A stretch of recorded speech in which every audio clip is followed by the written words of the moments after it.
Hello, everyone, and welcome to the latest edition of the Jake with Jacob Elyachar Podcast. I'm your host, Jacob Elyachar, the chief content producer and writer at jakesick.com, a pop culture entertainment news website. If you're listening to this on audio, please give us a 5-star rating. If you're watching this on YouTube, please give us a thumbs up and please subscribe. I am honored and thrilled to welcome this incredible journalist today as my next guest. He is the co-anchor of the Fox 11 News Los Angeles for a weeknight newscast from 5, 6, and 10 p.m. He's also the host of The Issue Is. He is also a 7-time Emmy winner and a recipient of 4 Golden Mics. He has conducted one-on-one interviews with high-profile political leaders that range from President Joe Biden and Vice President Kamala Harris to several California governors, including current Governor Gavin Newsom, Jerry Brown, and Governor Arnold Schwarzenegger. So please help me welcome Elex Michelson to the podcast. Hi there. Thank you so much. Appreciate it. Alex, I'm very honored and thrilled to have you here. It means a lot to me. So thank you so much for taking time out of your day to talk with me. Grateful to be here.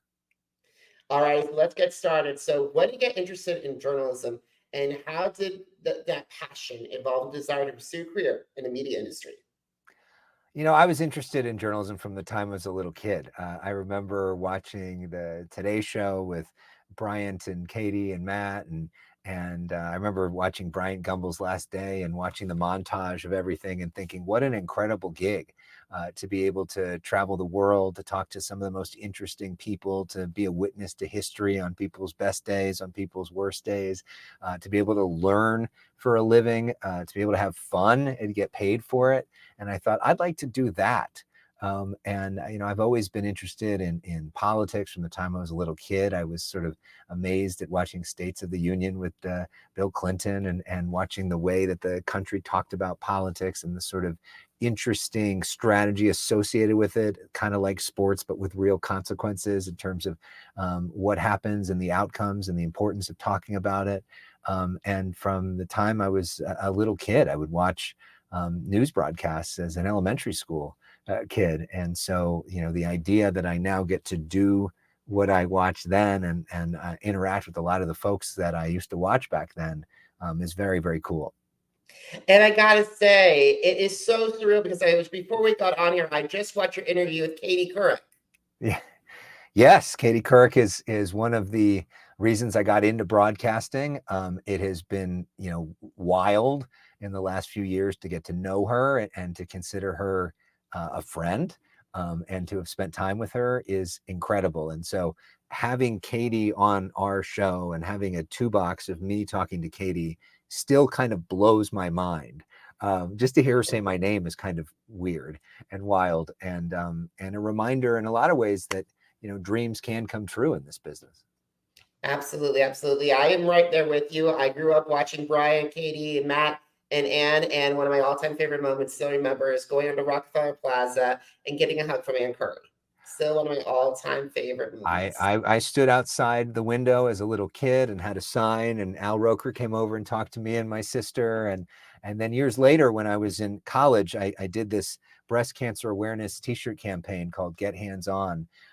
And we were actually featured on the Today Show. And instead of being on the side where, you know, the crowd stands, I was right on the other side of it as a guest with our t-shirt, and Ann Curry and Hoda Kotb interviewed us, and it was still like one of the highlights of my life. It was so fun. I cried when I first walked up there and got to see the fact that we had made it onto that show. I was so nervous. I couldn't sleep for the entire night before. I walked like 50 blocks in New York because I was so hyped up to do the show. And then to get to meet them, and at the time to meet Matt and Katie, and then now to have Katie on the show is a kind of a wild full circle moment. Absolutely, but we're not here to talk about any of today's show crew. We're here to talk about all about you. So guys, for those of you who are not in Los Angeles, Alex has done a phenomenal job covering the City of Angels since 2010. So what have been some of the most memorable news moments that you covered through your time in Los Angeles, and why did they stand out? Well, I mean, I think the sort of biggest and craziest news story that I covered in the field was the manhunt for Christopher Dorner. This was a former LAPD officer who put out a manifesto targeting officers and their families and had killed a few of them. And there was this days-long search for him where other people would come up dead. It felt like something out of a movie, not knowing, officers got put into hiding in different places. It was crazy going back and forth to Big Bear where we were covering it and other places, not knowing where he was. And there was a massive shootout that ended it. And then they ended up lighting the house he was in on fire. That was wild. Another week that was just insane was when we had, civil unrest in Los Angeles after the George Floyd incident. And I was on the air for 12 hours at a time with no breaks, no teleprompter, no commercials, no scripts, and doing that for like 7 days in a row was a lot, to watch our city. I remember, there was an incredible week in 2018 where on Tuesday, Gavin Newsom was elected governor of California.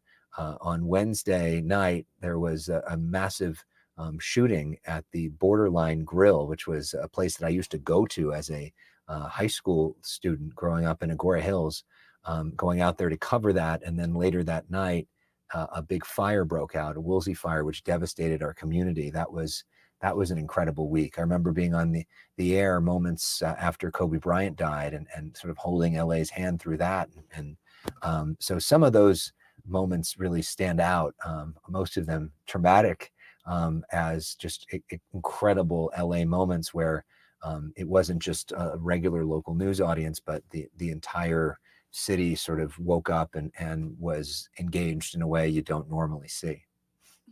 And that's amazing. That must have been, those are just amazing, powerful moments, especially Kobe's death. And then also being there during like the George Floyd riots and then the aftermath of George Floyd, and COVID was very interesting. So I got to say, kudos to you for dealing with all those news. You are incredible. And what I like about you is I am a huge fan of The Issue Is, and I really wanted to come and have you on. So can you, Alex, for those of my listeners and audience members who don't know what The Issue is, could you describe the show to them? What is the issue?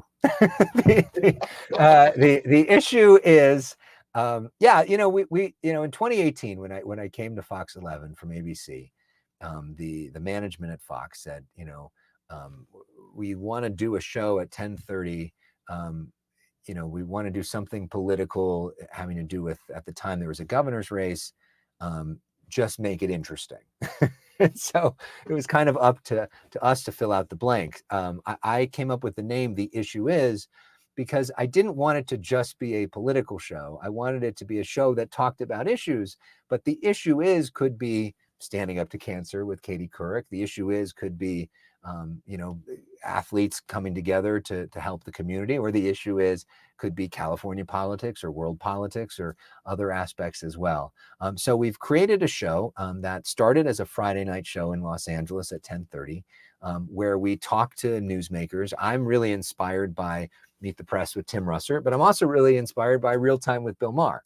And I like late night shows. So it's kind of a combination of sort of a Sunday morning show and a late night show where we are, the goal is to ask politicians tough questions, but also to humanize them, to have some fun, to treat it like it is a Friday night, and to, get a little loose and get people off of their scripts a little bit. So we've done different formats of it. It kind of changes around. We do newsmaker interviews. We sometimes do debates, bringing different sides together. We sometimes do panels, bringing together really smart people. We do shows in the field where we try to highlight and focus on, one or two really interesting people.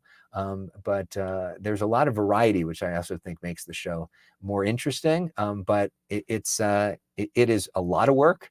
But I am so grateful to have the platform. And we started just in LA and then it expanded. So now we're in every market in California doing the show. But the great part about YouTube and Tubi and other digital outlets is that people can watch it all over the country, like you watching it, even though you're not a California resident. Most of the themes are pretty national and pretty universal. And I think there's a lot of interesting stuff for people that don't even live in California. And that's incredible. And by the way, I got to talk to you about some I know we have time for a couple, but I want to talk to you about the opportunities that you had to go one-on-one with several of the major political figures in your career that range include President Biden, Vice President Harris, and the former California governors Jerry Brown and Arnold Schwarzenegger. So how did you and your team prepare for these interviews? Well, it's a lot of research. It's watching as many of their previous interviews as you can. You know, when I'm in knowing that I'm going to be doing this, sometimes when I'm cleaning up the house, I've got YouTube going with headphones on, listening to previous interviews. As I'm driving, I've got podcasts on that they've been on. I'm trying to read through some of the stuff that they've done before I go to bed or when I wake up. I oftentimes will ask viewers for questions online. Sometimes I'll ask other reporters that have covered them what they would ask, or ask other people in the newsroom, because I think it's good to get a wide breadth of comments and thoughts. And sometimes, you know, way you're focused on something, there are other things that other people may be focused on. You talk to their team sometimes to find out what they're interested in talking about, because oftentimes they will give you the best answers on the stuff that they're passionate about. That shouldn't determine everything you ask about, but there's some value in doing that too. And then a lot of it is about listening, right? You know, and being willing to, what was that? You know, or go on a different tangent if they say something interesting. You know, the best sort of interview is you have all this stuff lined up, but if something really interesting happens, you know, being able to sort of toss out your note cards and go in. I don't, for me, when I'm doing an interview, don't really look down at notes. I try to maintain eye contact and go into the game sort of ready to go. I don't know if you're a basketball fan. I am, and I'm a huge John Wooden fan, who of course was the great UCLA coach who won so many national championships back in the 60s and 70s. And one of the things he talked about was, you know, all of his preparation for games happened in practice. Like when he would go into a game, he had a rolled up piece of paper and he would sit there and wouldn't say all that much because the work had already been done. And I feel that way a lot about interviews. The preparation is the work, the execution of it, that's the fun part. Absolutely. So there are a couple of quick interviews I want to talk and debates I want to talk to you about, because those are some of my favorite ones. Recently, you had Governor Newsom on June 15th, 2023. He spoke about homophobia, Disney's relationship with California, and his interview with Sean Hannity. So what was your reaction as you heard Governor Newsom talk about these topics? Yeah, it was an interesting time to talk to him. It was the night after that Sean Hannity interview aired, and I could tell that he was fired up about the way that went. You know, it was a good moment for him. He got a lot of plaudits from a lot of folks on the right. People that didn't want to like him ended up giving him credit for it. So I think he was in a good mood. That was an example of where his team reached out to us to do an interview. He you know, wanted to weigh in on what was happening in Glendale and some of the different school districts around California. And, you know, Gavin Newsom, whatever you think of him, and obviously people have very interesting reactions, he's a really good interview because he is usually pretty candid. He likes to say things that are provocative. He brings a lot of energy. And he gets bored with the conventions of always, you know, coloring within the lines, which is what most politicians do. And so he will, you know, if you ask him the right question the right way, sometimes give you more than other people do. And frankly, he doesn't do that many interviews with local reporters. So almost every single time I talk with him, there is some news nugget that comes out of it.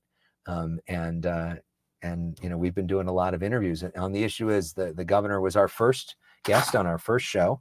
He wasn't then yet governor then, but he's been our most frequent guest, and makes sense. If we're doing a show that's largely about California politics, to have the most important player in California politics on a lot is good. Absolutely. Now, another one of your friends is Brian Tyler Cohen, and his recent visit, I believe, was May 26, 2023, and it had over 2 million views on your YouTube channel. And he tackled the Republican presidential nominee. And he also talked about the messaging for the Biden White House. So, how does Brian deliver every time? How does Brian deliver every time? I like Brian. I actually got to know Brian through the show. I had watched his videos and thought that he was an interesting character and wanted to know more about him. I invited him on the show, and in the preceding years, he's turned out to be one of my closest friends, and I have a lot of close friends on the left and the right. Brian is really, really smart and researched and thoughtful. He also has a very deep understanding of the way that YouTube works and the way these social media outlets work. He's basically built up this entire massive audience for himself with almost no staff.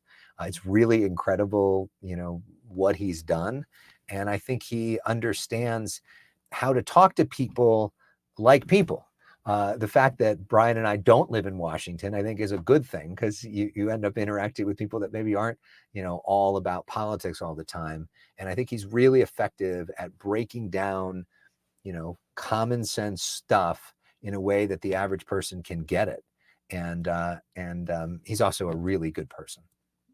And I got to stay on Brian because he was part of one of your most viral moments and probably one of the most electric, the issue is, debates we ever had. Way back in October 2020, the finale after the final debate, Brian and Tony Lahren squared off, and it was electric, to say the least. So what was your and how difficult was it to moderate? Because those two were so passionate, it's not even funny. Well, it's actually easy. That's kind of the easiest thing that I do, because they're such pros, both Brian and Tommy Lahren, that you just kind of let them go. What was nice about that debate, and really has been the focus of our Issue Is Debate series, has been to show that you can disagree without being disagreeable, that you can get into it with somebody. But I always try to find some moments of commonality, whether it be that they both like dogs, which I think is what we did in that debate, or music that they might like, or other things, to show that there are some similarities between left and right. But there aren't a lot of spaces right now where you actually hear smart arguments from the left and the right. Too much of cable news is you either get one option or you get the other. You don't necessarily get both. And so part of what we've tried to do with those Issue Is debates is give people two sides and let them go at it. And I think it's really instructive, because, I think a lot of fans of Tommy don't necessarily ever hear Brian in full, and a lot of fans of Brian don't ever hear Tommy in full. Just like Gavin Newsom going on Sean Hannity. There are a lot of people that watch Sean Hannity show that are never used to listening to that in full. And it's part of the reason why I'm so excited about the Gavin Newsom, Ron DeSantis debate possibility on Fox News Channel. And that's going to be electric. So we got to start winding down our conversation. So if you had a chance to meet with reporters who want to enter the field or ready to go into the next level, what advice would you like to share with them? I would say it's good to watch a lot of news. And I think news is a lifestyle. It's not a job. So it's constantly seeing how people do it well, checking out different ways that information is being put out there, and constantly getting inspiration to ultimately try to be yourself. Copying somebody else's style is never all that effective, but being unaware of the pacing and good writing skills and good techniques is all really important. Writing is ultimately really, really important.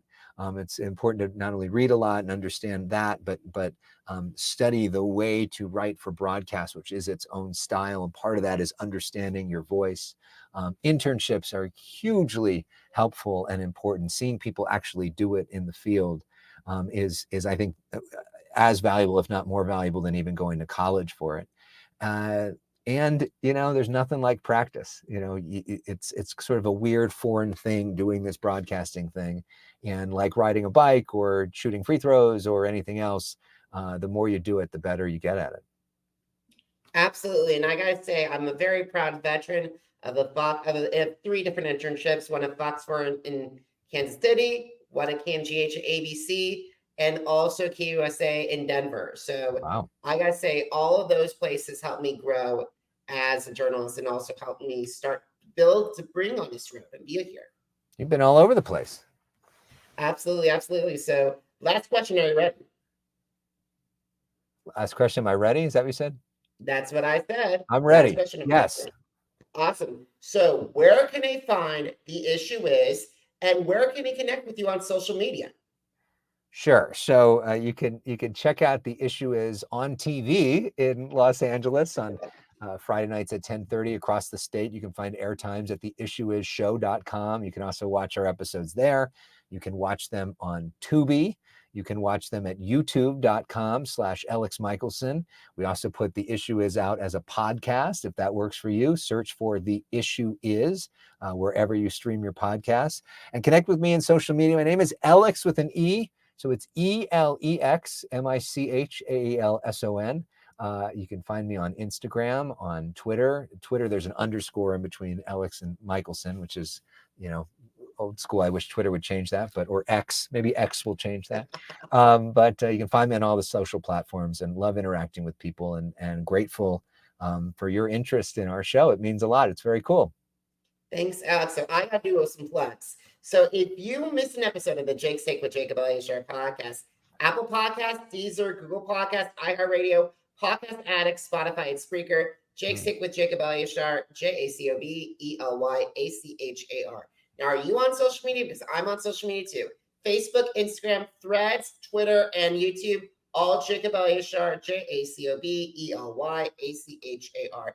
Now, if you want my take on music, what's going on with America's Got Talent, The Masked Singer, visit jakes.shake.com. Visit jakes.shake.com. Alex, it was an honor and privilege to talk with you. Thank you so much for taking time out of your schedule to speak with me. I hope this is not our last interview. Thank you very much. I really appreciate the interest. It means a lot. And keep up the good work. You've got a great show, and clearly it's available everywhere. Absolutely, guys. Thank you so much for watching. Thank you so much for listening. Until next time, have a great one. Goodbye, everybody.